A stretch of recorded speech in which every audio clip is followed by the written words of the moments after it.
9절부터 11절까지 함께 읽겠습니다.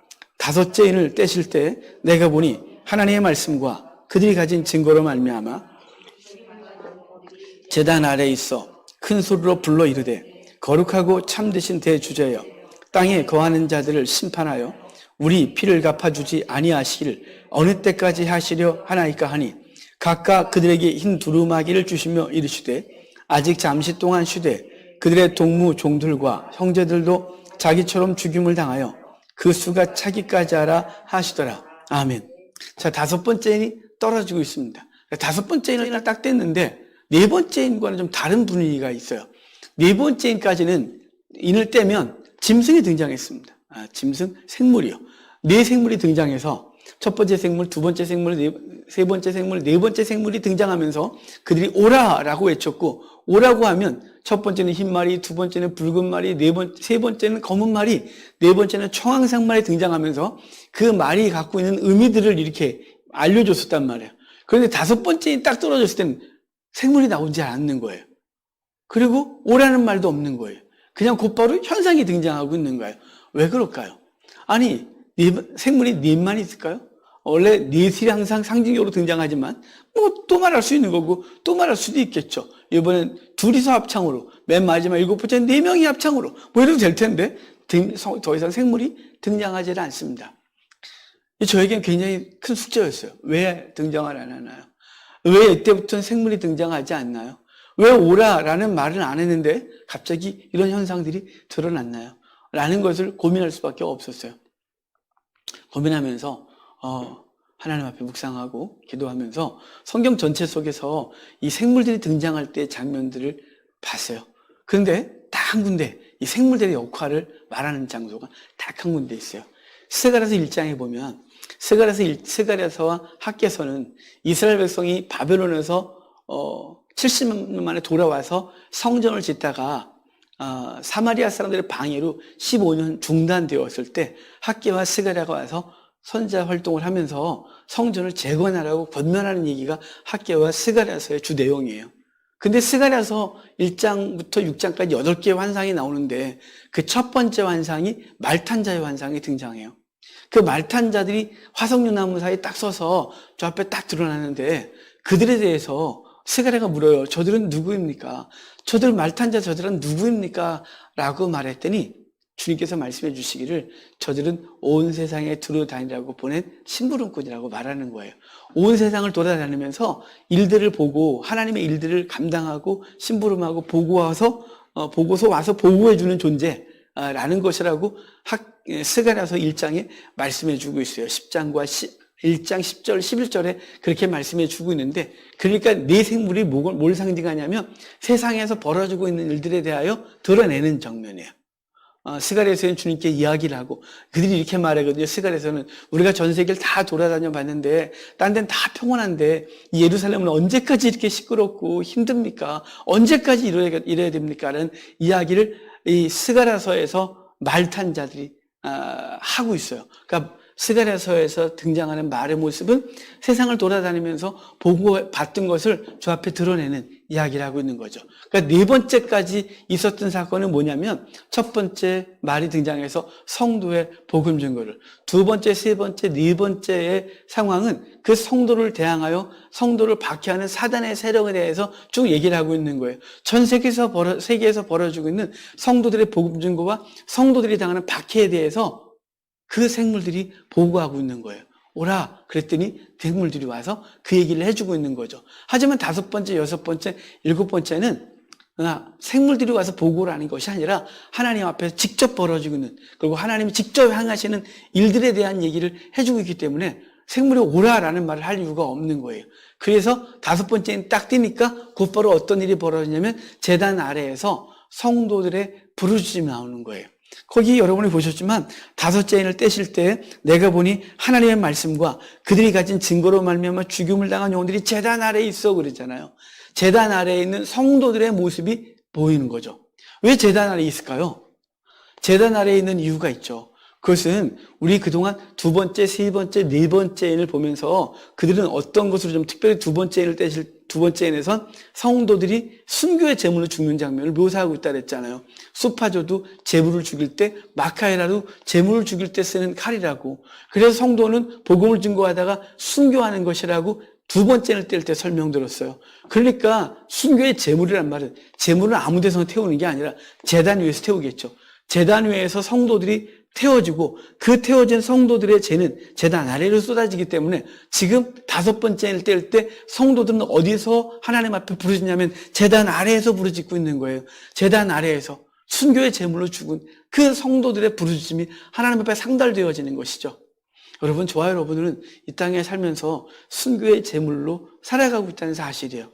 비록 성경에 예수님도 우리를 위해 죽으셨으나 그 은혜 감사해서 수많은 사람들이 죽었죠. 가장 먼저 스데반이 하나님 앞에 돌에 맞아 죽고, 야고보가 헤롯에 의하여 죽고, 베드로는 십자가에 거꾸로 못 박혀 죽고, 바울은 단두대에 목이 잘려 죽고, 예수님의 동생 야고보는 대제사장 아나누스에 의하여 모함을 받아 돌에 맞아 죽고, 우리 믿음의 선지들 중에서도 우리 손양호 목사님, 주기철 목사님 비롯해서 많은 순교자들이 배출됐고, 그 순교자들이 어디 있나요? 제단 아래에서 부르짖고 있는 거예요. 뿐만 아니라 비록 우리가 복음 때문에 목숨을 잃지는 않았으나 복음을 증거하고 주의 복음 때문에 살다가 자연사한 모든 사람들이 어디에 있냐면 바로 제단 아래에 있는 거예요.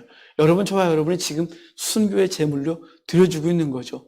우리의 작은 일상의 삶의 하나를 희생하고, 그리고 우리에게 주어진 제물들을 주를 위하여 내어드리고, 우리의 시간과 건강과 재능들을 주 앞에 내어드리는 시간들, 이건 바로 시간을 순교의 제물로 드리고 있는 것이에요. 그 제단 아래에서 부르짖는 성도들의 기도, 그것은 순교한 성도들의 기도라는 것이에요. 근데 왜 죽었어요? 조금 아까도 말했지만 하나님의 말씀과 예수 그리스도에 대한 증거로 인하여 죽임을 당한 자들이 제 나라 안에 있어, 이렇게 표현하잖아요. 그러니까 세상 거 열심히 하다가 죽은 걸 순교했다고 말하진 않아요. 하나님의 말씀과 예수 그리스도에 대한 증거 때문에 열심히 살다가 그것 때문에 죽은 자들을 순교했다고 하죠. 그들이 제단 아래에서 하나님께 부르짖기를 뭐라 하냐면 큰 소리로 불러 이르되 거룩하고 참되신 대주자여 땅에 거하는 자들을 심판하여 우리 피를 갚아주지 아니하시기를 어느 때까지 하시려 하나이까. 여기 이렇게 말해요. 대주제요. 큰 소리로 불러 이르되 거룩하고 참되신 대주제요. 그래요. 대주제요 라고 하는 것은 하나님에 대해서, 그리고 예수 그리스도에 대하여 표현할 때, 그분을 호칭할 때 쓰는 단어가 대주제라는 언어예요. 오늘은 대주제로 번역했지만 다른 데는 그냥 주권자의 표현으로 썼어요. 하나님이나 예수 그리스도의 주권에 대하여 표현하고 있는 거죠. 근데 그 주권을 가지신 이를 묘사하기를 뭐라 그러냐면 거룩하고 참되신 대주제예요. 그래요. 거룩하고 참되다 이 말은 그 주권자가 어떤 존재냐면 거룩하고 참된데, 그러니까 거룩하지 않은 존재들에 대해서는 그 주권자의 심판이, 거짓된 것에 대한 심판이, 그리고 참되시다 이 말은 그분이 거룩한 주의 백성들, 구속한 주의 백성들을 향하여 참되신 존재인 거예요. 야고보 베드로가 이렇게 말했어요. 우리는 진실하지 않다. 우리는 신뢰할 수 없는 존재지만 하나님은 신뢰할 수 있어서, 그분은 신실하셔서 우리를 구원하신 그분이 끝까지 책임지고 구원하겠다는 약속을 지킬 수밖에 없는 존재라고 이야기를 하는데, 여기 말하는 게 거룩하고 참되신 대주제요 라고 말하는 거예요. 주권자인데, 그분이 전능하신 주권자이신데 진실하다는 거예요. 그분이 말씀하신 건 반드시 지키는 거예요. 그분이 거룩한 기준을 가지고 부정한 것들에 대하여 심판하시는 대주제요 라고 표현하고 있는 것이죠. 그분은 주권자인 것이에요. 그러니까 여러분, 우리가 이 땅을 살면서 평안할 수 있는 가장 중요한 믿음의 고백은요, 하나님의 주권을 인정하는 거예요. 사람들이 종교를 갖는 이유에 대해서 평안을 찾으려고 그런대요. 사실은 그거는 본질이 아니거든요. 일반 종교들은 평안을 찾으려고 절에도 가고 또 정한수도 하고 빌기도 하고 나름의 종교를 갖는다 그래요. 우리는 평안을 찾으려는 게 목적은 아니에요. 우리의 목적은 우리의 죄를 대속받고 그리고 영원한 천국 백성으로 구원을 얻는 것이 우리 기본적인 우리 그리스도인들의 신앙의 기본 목표예요. 하지만 이 땅을 살면서 그분의 주권 앞에서 평안해지는 건 그건 우리의 특권 아니겠어요? 그런데 예수를 믿으면서도 이 평강이 없는 이유는 뭐냐면요. 하나님의 주권을 인정하지 못해서 그래요. 하나님의 주권을 인정하지 못한다는 건 내일도 주의 주권 가운데 있다. 내가 지금 내게 벌어지고 있는 모든 일들도 주의 주권 가운데 있다. 라는 걸 믿으면 오늘 당장 벌어지는 당황스러운 사건 앞에서 두려워 떨거나 그러지 않아요. 내일에 대한 두려움 때문에 오늘 악한 짓을 하지 않아요. 왜냐하면 하나님께서 내 삶을 주관하고 계시고 그분이 대주제시라는 사실을 분명히 믿으면 세상에 줄 수 없는 평강이 우리 속에 확 와요. 전능하신 하나님이 주관하고 계시는데 뭐가 두렵겠어요. 그리고 지금 당장 벌어지는 사건은 그분의 합력하여 선을 이루신 로마서 8장 28절대로 하나님을 사랑하는 자 곧 그의 뜻대로 부르심을 입은 자들에게는 모든 것이 합력하여 선을 이룬다는 분명한 믿음의 고백이 있는 자들에게는 평강이 있을 수밖에 없어요. 그래서 여러분 불안하시면 그는 스스로 이렇게 생각하면 돼요. 아, 내가 하나님의 주권을 인정하지 못하고 있구나 라는 것이에요. 벌어지고 있는 모든 사건 앞에서 하나님의 주권을 인정하는 것부터 평강이 시작되어져요. 그러니까 지금 이 재단 아래에 있는 그 순교한 사람들 아닌 말이 뭐냐면 거룩하고 참되신 대주제요. 모든 것을 주관하고 계신 주여. 생명, 사람을 살리고 죽이기도 하는 그 주권을 갖고 계신 주여. 저들을 심판하실 수 있는 주여. 당신의 백성들을 주권 가운데 구원하실 수 있는 주여. 라고 부르짖고 하는 말이 뭐냐면 어느 때까지 이 일이 계속될 거냐요. 거기 땅에 거하는 자들이라고 말하잖아요. 땅에 거하는 자들은 요한계시록에서 한 대상을 분명히 말할 때 써요. 땅에 거하는 자들이란 땅에 사는 자들, 하늘에 사는 자들. 벌써 여러 번 말씀드렸죠. 성도는 하늘에 속한 자, 믿지 않는 자는 땅에 속한 자라고 해서 땅에 거하는 자들이라고 말하는 거예요. 땅에 거하는 자들을 심판하여 우리 피를 갚아주지 아니하시기를 어느 때까지 하시려나이까 그래요. 그들을 심판하여 우리의 피를 갚아달라 이렇게 말하는 거죠. 그럼 먼저 잠시 생각할 게 있어요. 여기서 심판이란 이 표현이 우리나라 번역 성경 그리고 일반 영문 번역도 다 심판이라고 번역을 했어요. 그건 맞는 번역이에요. 그런데 이 심판이 우리가 생각하는 심판이 아니라는 것이죠. 우리는 보복적인 개념이에요. 여기서 느낌이 그러지 않아요? 우리의 피를 언제까지 갚아주지 아니하시려니까라는 이 보복해주지 않습니까? 저것들 확 보복을 해주셨네. 100배로 보복을, 10,000배로 갚아주셔야 되는데 막 이런 이 보복의 의미의 심판이 아니란 사실이에요. 여기 심판이라는 어느 때까지 갚아주지 아니하시려나이까라는 이 말씀은 대적을 멸해달라 이런 차원보다는 예수님께서 본을 보이신 게 있어요. 예수님 십자가에 달리시면서 자신을 찌른 자들을 향하여 이렇게 기도하셨어요. 아버지여 저들을 용서하옵소서. 저들이 지금 자기들이 무슨 짓을 하는지 알지 못하나이다 라고 말했어요. 그러니까 자기를 찌른 자들 심판해 주소서가 아니라 저들을 지금 용서해달라고. 저들이 지금 하는 일이 무슨 짓을 하는지를 모릅니다 라고 말했고 결국은 그가 죽으시면서 하늘이 어두워질 때 백부장이 그는 진실로 하나님의 아들이었다 라는 고백을 하게 되고 그 시간 이후에 그 장신을 찌르고 못 박으라는 사람들이 심판받은 것이 아니라 성령이 임하여 그들을 구원하는 놀라운 사건이 있는 거예요. 주님께서 원하시는 심판이 그것이에요. 스데반이 죽으면서 똑같이 그랬어요. 자기를 돌로 치는 그들에게 그 평소에 같이 공부했던 사람들 그리고 함께 나눴던 사람들이 돌로 치는 그들을 향하여 스데반은 예수님처럼 똑같이 말했어요. 저들의 죄를 사하여 주옵소서. 저들이 지금 하는 것을 알지 못합니다 라고 말했어요. 사도들이 다 동일했어요. 그러니까 심판하란 말은 저들에게 보복하여 주소서가 아니라 저들이 아직 하나님을 알지 못합니다. 저들이 하나님을 알고 하나님의 주권을 인정하게 하옵소서. 그래서 그들이 사단과 관계가 깨어지고 하나님 앞에 주의 백성으로 서는 복이 있게 하옵소서가 대주제예요. 언제까지 이렇게 놔두실 거냐고 말하는 거예요. 자들을 심판하는 죽여라가 아니라 저들의 죄를 심판하여 죄를 끌어내고 사단을 저들 속에서 몰아내고 그들을 하나님의 백성으로 구원하셔서 구원하지 그 일이 언제까지 계속 질질 끌겠냐고 말하는 거예요.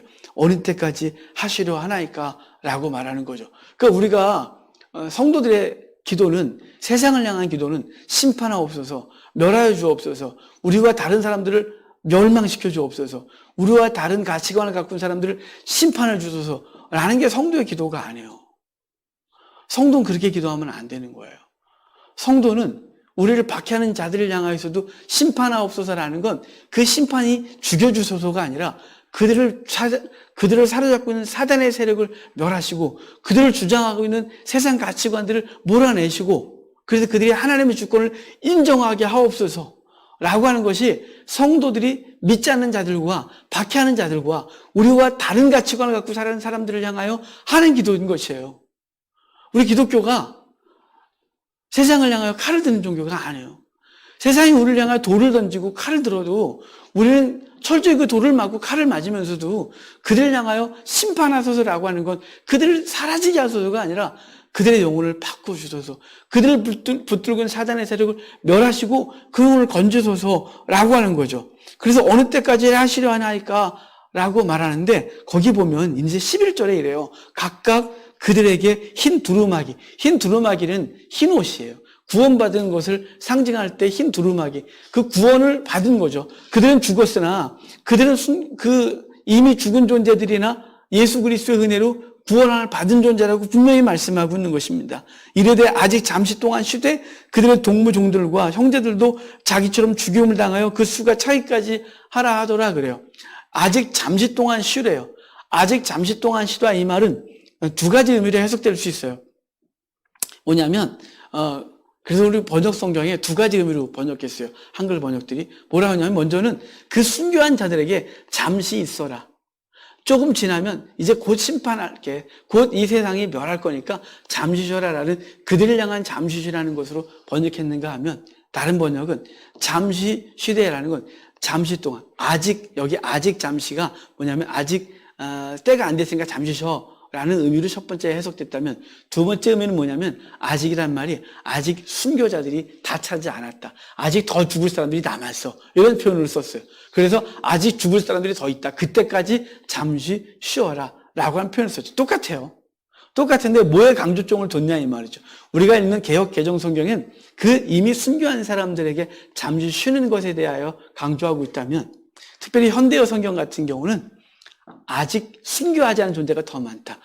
아직 죽을 자들이 더 많은데 그들이 찰 때까지 다 죽을 때까지 그냥 잠깐 있어 라고 말해서 뭐에 강조점을 두냐면 순교할 자가 더 남았다는 것에 대해서 말씀해 주고 있는 것입니다. 그러니까 지금 무엇 때문에 순교하나요? 아까 위에 하나님 말씀과 예수 그리스도의 증거로 인하여 죽임을 당하는 자들이 제단 아래에 있어서 그때 주제요 어느 때까지입니까? 라고 말했고 그들에게 말하길 너희는 잠시 쉬어라 라고 말하고 하는 말이 뭐냐면 아직 이 복음 때문에 죽을 자들이 더 남았다고 말하고 있는 거예요. 그 수가 찰 때까지라는 거죠. 수가 찬다 이 말은 복음이 땅끝까지 증거될 때까지 순교자는 계속해서 생길 수밖에 없다는 거예요. 우리의 삶 가운데 똑같죠. 전 세계에 나가 복음을 증거하시는 선교사님들의 사역이 계속될 것이고 그 중에 많은 부분들은 삶에서 순교하든 정말로 목숨을 잃든지 아시겠죠. 우리나라 이미 선교 대상 국가가 됐어요. 선교 국가에서 벗어난 지가 꽤 됐어요. 그래도 우리 열심히 선교 나가죠. 퍼센트로 따지면 우리 10%가 이제 안 되기 때문에 선교 대상국으로 바뀐 지가 꽤 됐어요. 기분 나쁘시지만 어쩔 수가 없어요. 그러니까 지금 현장은 비록 해외 나가지 못해도 이 땅에서 하나님 말씀을 가지고 살아가고 이 말씀 때문에 삶을 다 희생하는 모든 사람들은 하나님 앞에 기억된 바 된 순교자들이 되는 것이죠. 여러분 그러므로 아직 잠시 쉬되 너희 동료들의 수가 차기까지라고 했는데 그 동료는 누구가 되어야 되냐면 저 여러분이 그 동료가 되어야 되는 거예요. 그 함께 순교하는 자들이 다 찰 때까지 복음의 땅까지 증거될 때까지 제단 아래에서 계속해서 울부짖는 거죠. 주여 어느 때까지입니까? 주여 어느 때까지입니까? 주여 사단의 세력을 언제까지 저렇게 내버려 둘 겁니까? 저 사단의 세력을 심판하여 우리 친구 누구, 우리 가족 누구, 우리 친지 누구, 친구 누구 구원해 주셔야 되지 않겠습니까? 어느 때까지입니까? 라고 하는데 그 어느 때까지인데 그걸 누구에게 오가냐면 그 순교자들의 수가 찰 때까지 복음 증거하다가 삶을 희생하고 헌신하는 자들의 수가 찰 때까지라고 하는 것은 그 영혼들이 구원받을 때까지 끊임없이 주를 위해 죽는 자들은 계속해서 일어나야 됨을 말씀해 주고 있는 거예요. 여러분 저와 여러분들이 복음 때문에 삶을 희생할 줄 아는 우리가 되기를 바랍니다. 심지어는 우리가 죽을 수도 있겠으나 그 죽음이 하나님 앞에 기억된 바 되고 제단 아래에서 흰옷 입은 자들로 있다는 사실을 기억하며 우리 삶을 주 앞에 내어드리는 귀한 은혜가 있기를 바랍니다. 12절부터 17절까지 6번째 인이 떨어지는데 우리 전체 다시 한번 읽고 12절부터 10절까지 읽고 그 다음 거 보겠습니다. 같이 읽겠습니다. 내가 보니 6째 인을 떼실 때에 큰 지진이 나며 해가 검은 털로 짠 상복같이 검어지고 달은 온통 피같이 되며 하늘의 별들이 무화과 나무가 대풍에 흔들려 설익은 열매가 떨어지는 것 같이 땅에 떨어지며 하늘은 두루마리가 말리는 것 같이 떠나가고 각 산과 섬이 제자리에 옮겨지며 땅의 임금들과 왕족들과 장군들과 부자들과 강한 자들과 모든 종과 자유인이 굴과 산들의 바위 틈에 숨어 산들과 바위에게 말하되 우리 위에 떨어져 보좌에 앉으신 이의 얼굴에서와 그 어린 양의 진노에서 우리를 가리라. 그들의 진노의 큰 날이 이르렀으니 누가 능히 서리오 하더라. 아멘.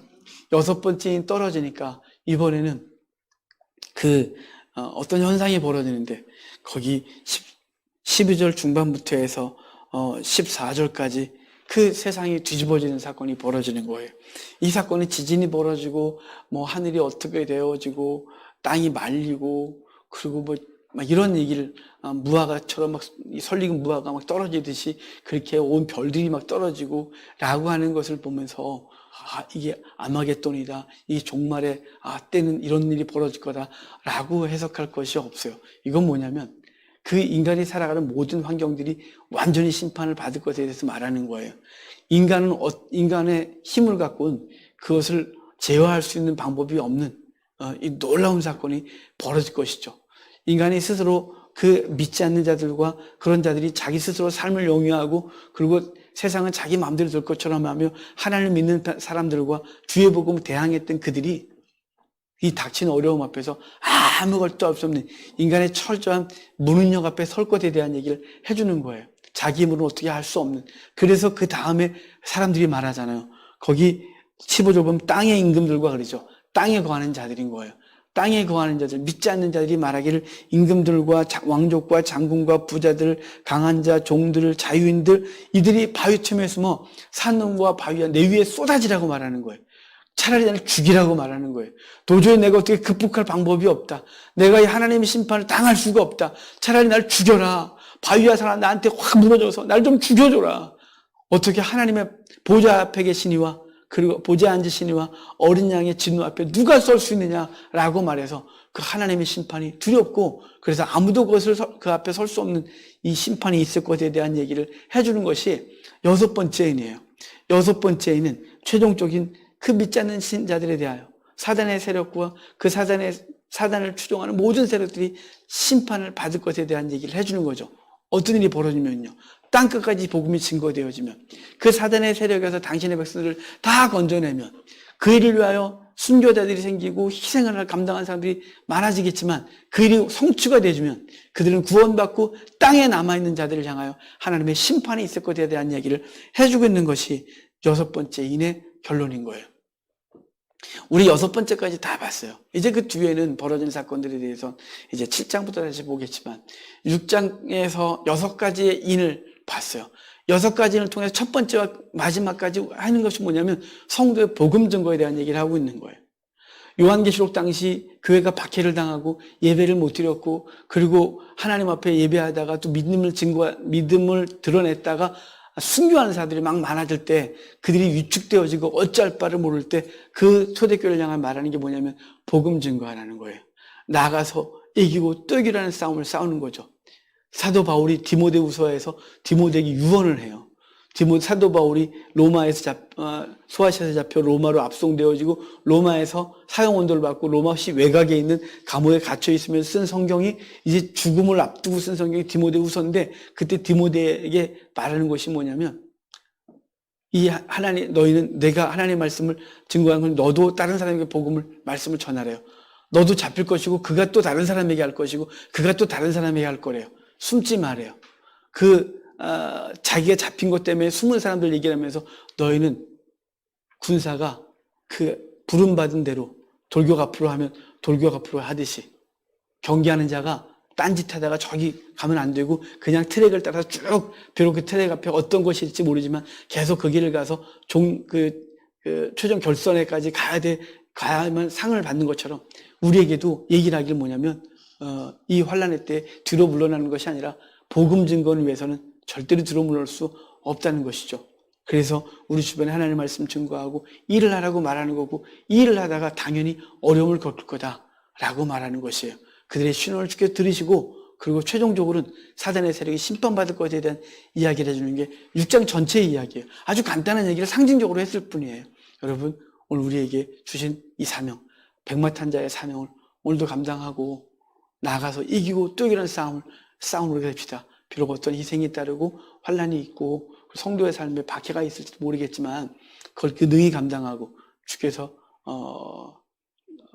영광 가운데 강림하실 때 우리가 하나님 앞에 구원받고 우리의 복음을 들은 사람들이 그들도 함께 천국 백성 되는 이 놀라운 은혜를 함께 받는 귀한 하나님의 주의 이름으로 축복합니다.